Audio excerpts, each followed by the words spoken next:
नमस्कार दोस्तों, और स्वागत है रामायण की महागाथा के दूसरे भाग में।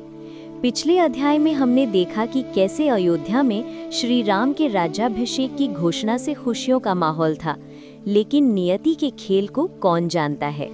एक ऐसा षड्यंत्र रचा जा रहा था जो अयोध्या के इतिहास को हमेशा के लिए बदलने वाला था। अयोध्या में जहां हर कोई उत्सव मना रहा था, वहीं रानी कैकेयी की दासी मंथरा इस सब से जल भुन रही थी। उसकी कुटिल बुद्धि ने एक षड्यंत्र का जाल बुना।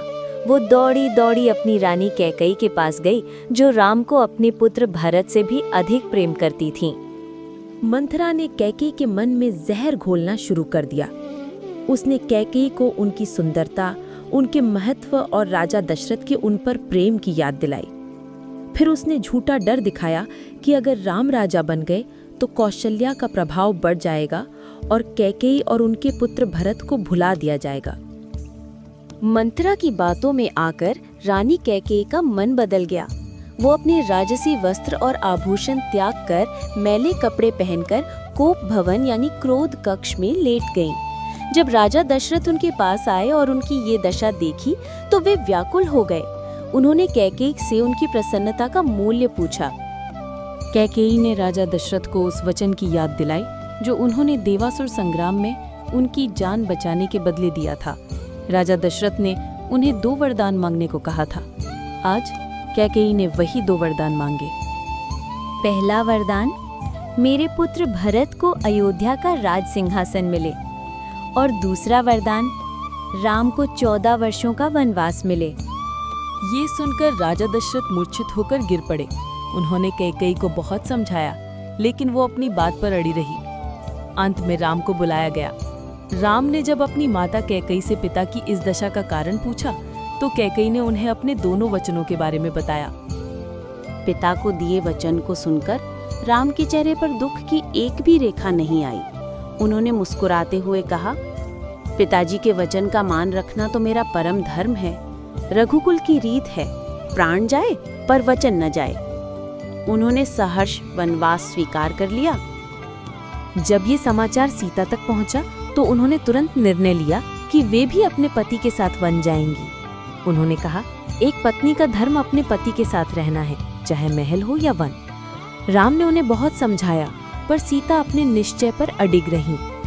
वहीं लक्ष्मण क्रोध से भर उठे, लेकिन जब उन्होंने देखा कि राम अपने निर्णय से नहीं हटेंगे तो उन्होंने भी राम के साथ वन जाकर उनकी सेवा करने का प्रण लिया। उन्होंने कहा, आपके बिना अयोध्या और स्वर्ग दोनों मेरे लिए व्यर्थ हैं।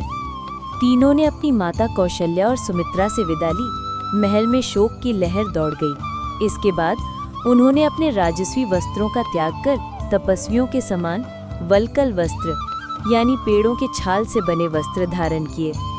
मंत्री सुमंत्र के रथ पर सवार होकर राम, सीता और लक्ष्मण ने अयोध्या की सीमा को पार किया। पूरी प्रजा रोती बिलखती हुई उनके पीछे दौड़ी। अयोध्या की गलियां सूनी हो गईं, जैसे नगर की आत्मा ही चली गई हो। वे गंगा नदी के तट पर पहुंचे। कीवट यानी नाविक की सहायता से उन्होंने नदी पार की और घने जंगलों की ओर अपने 14 वर्ष के वनवास की यात्रा आरंभ की। राम के वन जाते ही राजा दशरथ पुत्र वियोग की अग्नि में जलने लगे। उनकी आंखों की रोशनी चली गई और वे पूरी तरह टूट चुके थे। अपनी अंतिम घड़ियों में उन्हें वर्षों पुराना एक श्राप याद आया। उन्हें याद आया कि कैसे युवावस्था में उन्होंने अनजाने में शब्दभेदी बाण से श्रवण कुमार का वध कर दिया था। तब श्रवण कुमार के अंधे माता पिता ने उन्हें श्राप दिया था, जिस तरह हम पुत्र वियोग में तड़प तड़प कर मर रहे हैं, उसी तरह तुम भी पुत्र वियोग में ही मरोगे। हे राम, हे राम, हे सीते, हे लक्ष्मण, पुकारते हुए राजा दशरथ ने अपने प्राण त्याग दिए। अयोध्या पर दुख का एक और पहाड़ टूट पड़ा। उस समय भरत और शत्रुघ्न अपने ननिहाल में थे। उन्हें तुरंत अयोध्या वापस बुलाने के लिए दूत भेजे गए। जब भरत ने अयोध्या में प्रवेश किया तो शहर की उदासी और सूनी सड़कों को देखकर उनका मन आशंका से भर गया। महल में पहुंचकर जब उन्हें अपनी मां कैकेयी से पूरी सत्यता का पता चला तो उनके क्रोध और दुख की कोई सीमा न रही। उन्होंने अपनी ही मां का त्याग कर दिया और कहा, हे माता, आपने ये क्या कर दिया?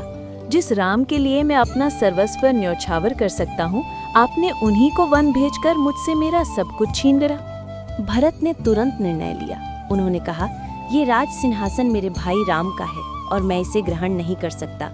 मैं वन जाकर भैया राम को वापस लाऊंगा और उनसे क्षमा मांगूंगा। भरत ने अयोध्या की विशाल सेना, तीनों माताओं और नगरवासियों के साथ चित्रकूट की ओर प्रस्थान किया, जहां उन्हें पता चला था कि राम, सीता और लक्ष्मण ठहरे हुए हैं। जब निषाद राज गुह ने इतनी बड़ी सेना को आते देखा तो उन्हें लगा कि भरत शायद राम पर आक्रमण करने आ रहे हैं। लेकिन जब उन्हें भरत के सच्चे इरादों का पता चला तो वे भी भावुक हो गए और उन्होंने भरत की सहायता की। चित्रकूट पर्वत पर जब लक्ष्मण ने दूर से सेना का कोलाहल सुना तो वे क्रोधित हो उठे। उन्हें लगा कि भरत राजपाट के लालच में युद्ध करने आ रहे हैं। लेकिन श्री राम ने उन्हें शांत किया और कहा, लक्ष्मण, भरत पर संदेह मत करो। वो अपने प्राण दे सकता है पर धर्म के विरुद्ध नहीं जा सकता। जैसे ही भरत ने अपने भाई राम को तपस्वी वेश में देखा, वे दौड़ पड़े और उनके चरणों में गिरकर रोने लगे। चारों भाइयों का ये मिलन देखकर पत्थर भी पिघल जाएं। ये दृश्य भरत मिलाप के नाम से प्रसिद्ध हुआ।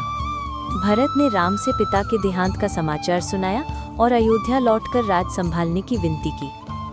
श्री राम ने भरत को समझाया, भाई, हमें पिता के वचन का पालन करना ही होगा। मैं 14 वर्ष पूरे होने से पहले अयोध्या नहीं लौट सकता, ये मेरा धर्म है। जब भरत ने देखा कि राम किसी भी तरह लौटने को तैयार नहीं है, तो उन्होंने एक अनोखी मांग की। उन्होंने कहा, ठीक है भैया, अगर आप नहीं चलेंगे तो आपकी ये चरण पादुका यानी खड़ाऊं मुझे दे दीजिए। मैं इन्हीं सिंहासन पर रखकर आपका सेवक बनकर 14 वर्ष तक राजकाज संभालूंगा। भरत ने उन पादुकाओं को अपने सिर पर रखा और अयोध्या लौट आए।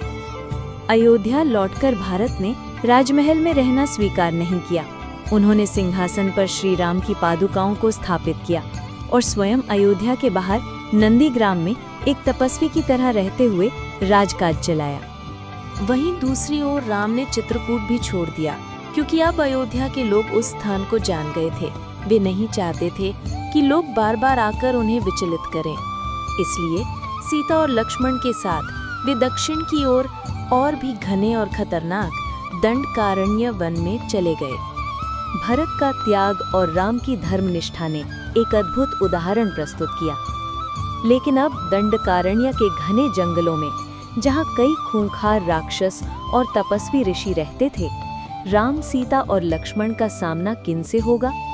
उनकी यात्रा उन्हें कहाँ ले जाएगी? जानने के लिए देखिए रामायण का अगला भाग।